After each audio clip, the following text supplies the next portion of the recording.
Hello students, this is Sarika, lecturer in education. Today I am going to discuss the syllabus of subject education for class 11th. But before going into the brief, I would like to congratulate all of you for choosing this lively subject. You will find it very interesting and related to your life. As we say, education is life and life is education. This subject will become part of your life. So, welcome to the world of education. Let's discuss the syllabus prescribed by J&K Board of School Education. Your syllabus has 10 units. Every unit has 10 marks. Your unit 1 is meaning and concept of education. इसके 4 सब units हैं. इसमें हम पढ़ेंगे शिक्षा का मतलब क्या है, इटमोलॉजिकल मीनिंग ऑफ एजुकेशन, उसका शाब्दिक अर्थ क्या है, शिक्षा शब्द कहाँ से आया, narrow and broader meaning of education, formal, informal, non formal education और कुछ डेफिनेशंस पढ़ेंगे. डेफिनेशंस होती हैं, they are the view points of educationists, कुछ ऐसी स्टेटमेंट्स जो उन्होंने दी होती हैं. And writing definitions in education, it is really very important. If you want to get good marks, you have to write definition in quotes. आपको proper definitions लिखनी होती हैं word to word. फिर इसमें हम पढ़ेंगे need and importance of education. शिक्षा का क्या महत्व है, शिक्षा क्यों आवश्यक है हमारी जिंदगी में. Unit 2 deals with understanding aims of education. इसमें हम पढ़ेंगे शिक्षा के उद्देश्य. उद्देश्य का मतलब क्या है, उद्देश्य हमारी ज़िंदगी में और हमारी शिक्षा में क्यों आवश्यक है. इंडिविजुअल एम, व्यक्तिगत उद्देश्य, मॉरल एंड स्पिरिचुअल एम, नैतिक और आध्यात्मिक उद्देश्य, सोशल एम, सामाजिक उद्देश्य, कल्चरल एम, सांस्कृतिक उद्देश्य, वोकेशनल एम हमारा हो गया व्यावसायिक उद्देश्य. ये सभी प्रकार के उद्देश्य हम यूनिट 2 में पढ़ेंगे. फिर आ गया 3rd यूनिट हमारा understanding agencies of education. Agency का मतलब होता है माध्यम, किस माध्यम से हमें शिक्षा मिलती है. जैसे स्कूल हमें एजुकेशन प्रोवाइड करता है तो स्कूल एक एजेंसी है एजुकेशन की. हम इसमें पढ़ेंगे फॉर्मल एजेंसीज क्या होती हैं, इनफॉर्मल एजेंसीज क्या होती हैं, नॉन फॉर्मल एजेंसीज क्या होती हैं. तो ये यूनिट हमारा एजेंसी से डील करता है.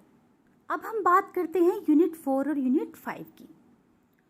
ये दोनों यूनिट को हम कंसिडर करते हैं they are backbone of this subject. अगर आप इस यूनिट को अच्छी प्रकार पढ़ते हैं तो आपको अपनी कंट्री का पूरा एजुकेशन सिस्टम समझ आ जाएगा, पूरा ढांचा जो स्ट्रक्चर है एजुकेशन का वो समझ आ जाएगा. Pre primary education, primary education, secondary education, higher education, आपको ये सब पढ़ना है. क्योंकि अब हमने इन सब के एम्स भी पढ़ने हैं, इनका स्ट्रक्चर भी पढ़ना है, तो हमें ये यूनिट शुरू करने से पहले Radha Krishnan commission, secondary education commission, Kothari commission, national policy on education, इसके बारे में भी पढ़ना पड़ेगा. बहुत ही इंफॉर्मेटिव यूनिट है, थोड़ा लेंथी ज़रूर है, मगर इसको पढ़कर आपको अपनी कंट्री का पूरा सिस्टम, एजुकेशन सिस्टम समझ आने वाला है. 10+2+ पैटर्न कैसे बना, ये सब कुछ आपको क्लियर हो जाएगा.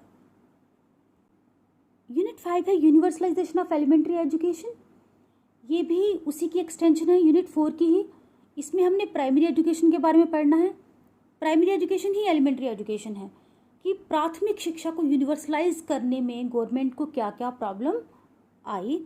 उसमें कुछ इनिशिएटिव्स भी हैं, जैसे non formal education, early childhood care and education, Sarva Shiksha Abhiyan, right to education act और वेस्टेज एंड स्टैग्नेशन का कंसेप्ट हमने पढ़ना है कि जब बच्चे पढ़ाई छोड़ देते हैं या एक क्लास में फेल हो जाते हैं, वहीं डिटेन हो जाते हैं, उसी क्लास में स्टडी करते हैं, उसके कॉजेज़ क्या हैं वेस्टेज और स्टैग्नेशन के, और हम उसको कैसे कंट्रोल कर सकते हैं. ये सब कुछ आपने यूनिट 5 में पढ़ना है. यूनिट 6 और यूनिट 7 दोनों साइकोलॉजी से लिए गए हैं. यूनिट 6 है एजुकेशनल साइकोलॉजी. ये नई ब्रांच है. एजुकेशनल साइकोलॉजी होती क्या है, वो क्यों आवश्यक है बच्चों के लिए और टीचर के लिए.